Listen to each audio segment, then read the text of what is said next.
Allahumma shalli ala sayyidina Muhammad wa asghiri zalimin biwalimin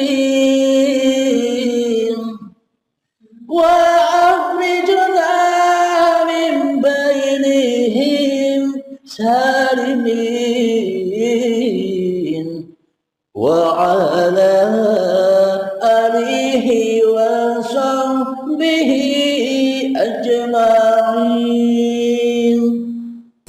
Kita sudah memasrahkan bahwa hidup ini hanya uripe Allah, milik Allah. Itulah tempat kembali. Itulah agama Allah. Jadi agama Allah itu bukan Islam.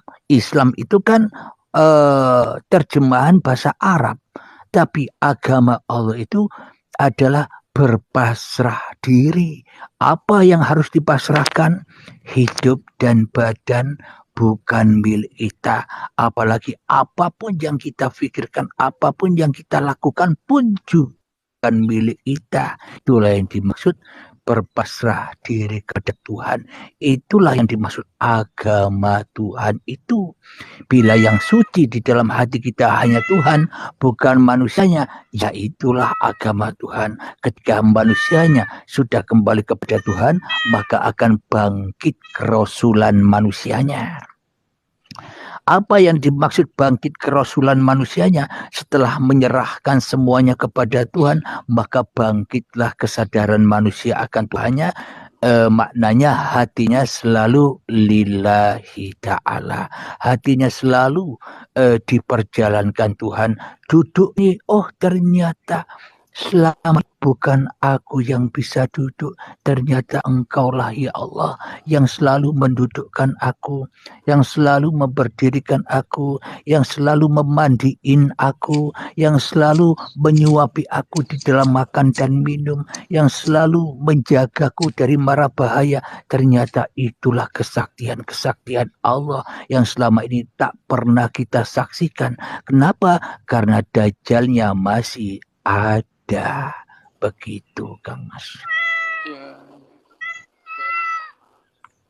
Emang yang namanya urip tan kenaning pati.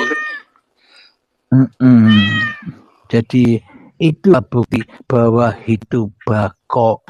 Setelah yang ada di kita, hidup berlaku anak, cucu, orang-orang yang akan datang, tidak akan pernah mati.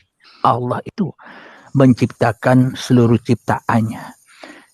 Jadi kita harus tahu diri, kita ini kan makhluk, iya enggak? Iya. Kalau kita ini sudah mengaku makhluk, bisa apa makhluk ini? Ibarat makhluk itu ibarat baju Anda yang Anda pakai itu. Baju sudah mengakui bahwa dirinya baju, bisa apa baju ini tanpa Anda pakai? Baju tidak bisa pergi ke kamar mandi. Baju tidak pernah bisa pergi ke pasar. Baju tidak pernah bisa pergi ke masjid. Baju tak pernah bisa pergi kemanapun tanpa dipakai oleh yang punya baju. Ya enggak? Betul. Bila badan ini, bila Anda tidak dipakai oleh Allah, Anda tidak mungkin wujud. Anda tidak akan ada. Jadi apa sih bukti wujudnya Allah? Ya adanya diri kita inilah bukti wujudnya Allah itu nyata. Tanpa kenyataan wujudnya Allah kita ya tidak akan nyata. Kita akan gaib, ya enggak? Iya. Akan tetapi kenapa kita selama ini selalu menggaibkan pencak kita, sedang kita yang paling merasa diri yang wujud. Kenapa baju-baju ini merasa dirinya yang paling wujud daripada yang punya baju? Berarti bajunya itu seperti baju hantu gentayangan. Bajunya jalan sendiri tanpa yang punya baju. Kan seperti hantu, ya kan? Betul. Sama seperti kita ini selama ini ketika kita mengingkari Tuhan di dalam hati kita, kita seperti hantu gentayangan. Gentayangan di uang, gentayangan di harta, gentayangan di ilmu, gentayangan di amal dan sebagainya, iya kan? Kadang selalu menakut-nakuti orang lain. Iya, ya itulah makna hantu-hantu yang bergentayangan, yakni hati yang belum bisa pulang kepada Tuhannya. Jadi hantu terus. Apa maknanya? Hati selalu merasa takut, terutama takut mati. Kenapa? Karena dibisikin oleh iblis bahwa mati itu udah enak, bro. Mati itu banyak siksaan. Mati itu misteri. Kata siapa mati tidak enak? Mati tidak enak itu kata iblis. Supaya apa? Supaya manusia tidak bisa ketemu Tuhannya, ya enggak? Iya, tipuan. Iya, syarat manusia ketemu Tuhannya itu kan ya harus mati manusianya. Iya, benar. Kalau manusianya tidak mati ya jadi Tuhan terus. Maknanya bukan mati secara fisik. Yang dimaksud mati secara di sisi Allah itu tiadakan dirimu di hatimu. Bila kau bisa mentiadakan dirimu di hatimu, maka nyatalah Tuhan yang menciptakan dirimu. Tapi jangan salah paham, jangan jadi Tuhan.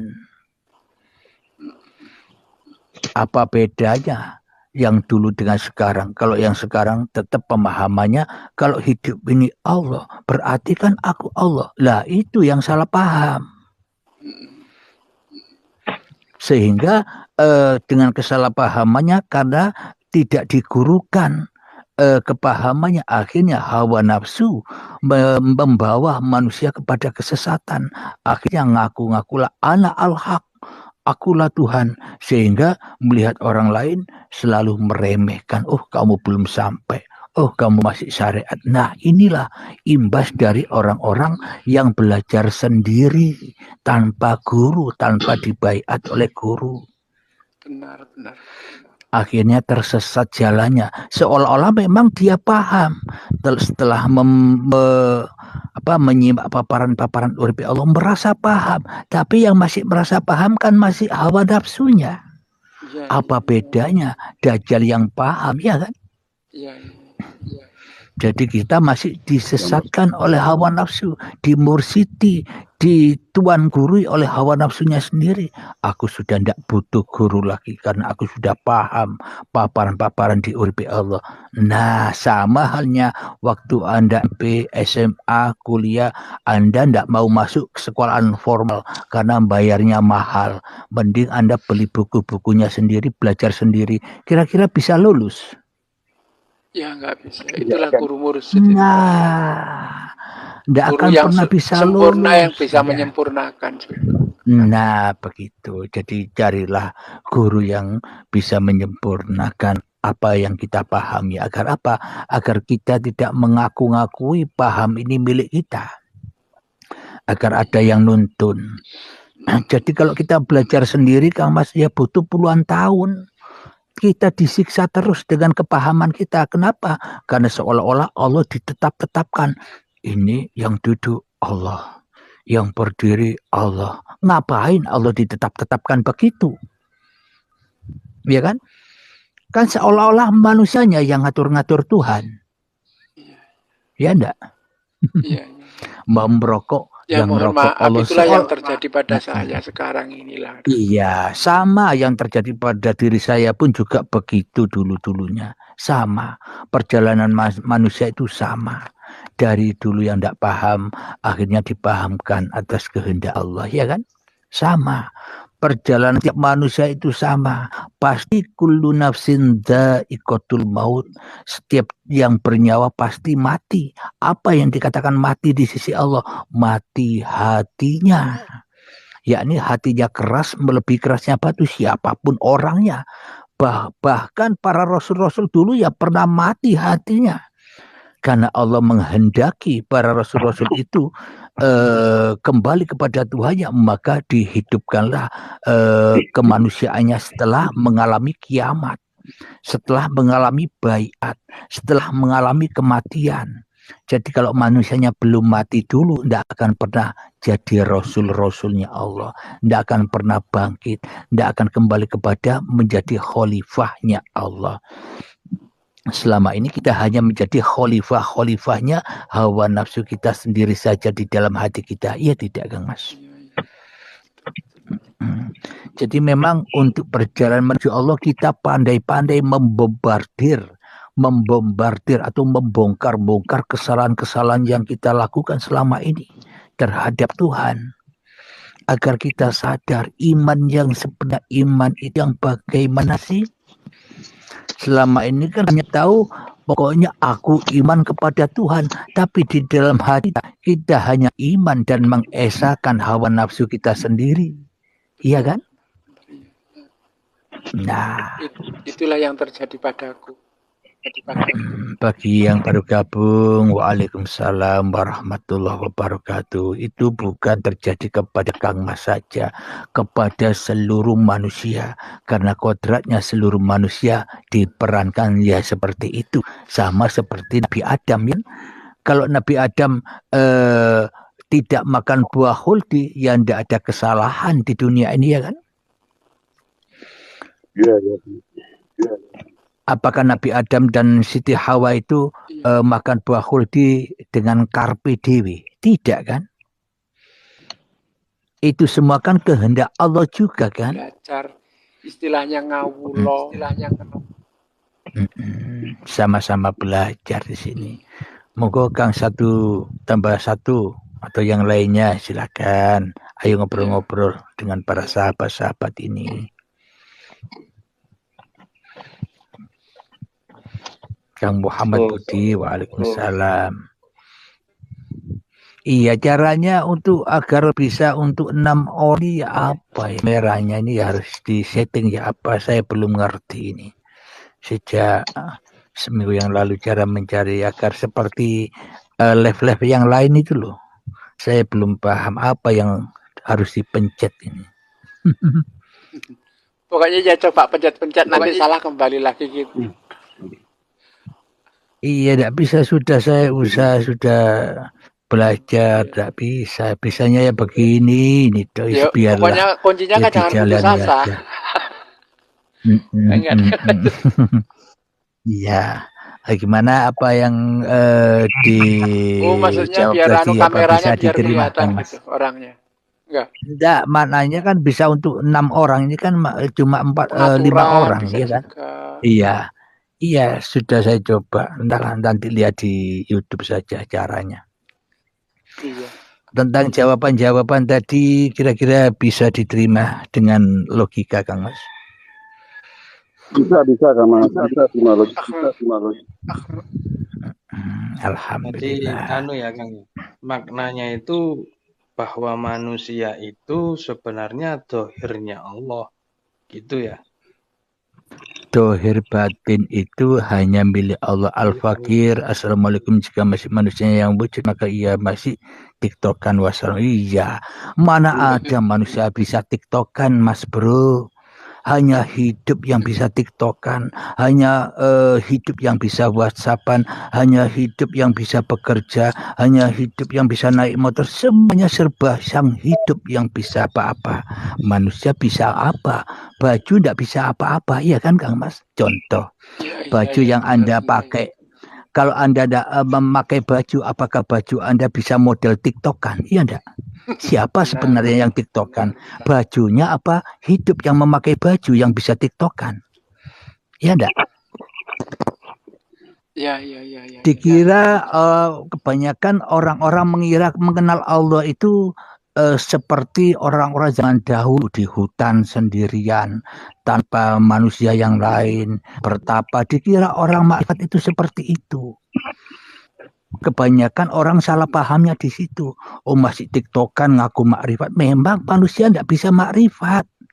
Tidak ada orang yang makrifat itu kecuali Tuhannya. Namanya saja makrifatullah. Hanya berhak makrifatullah ya.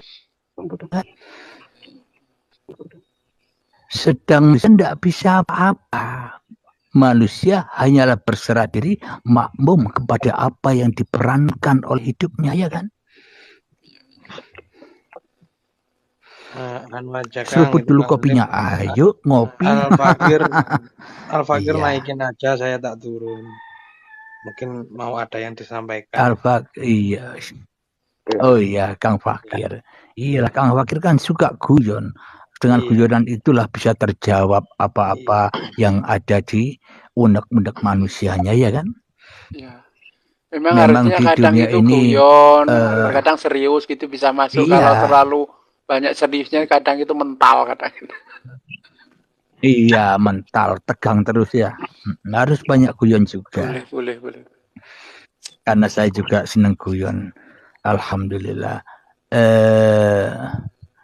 Iya, mau menaikkan Kang Fakir apa caranya? Oh iya, alhamdulillah.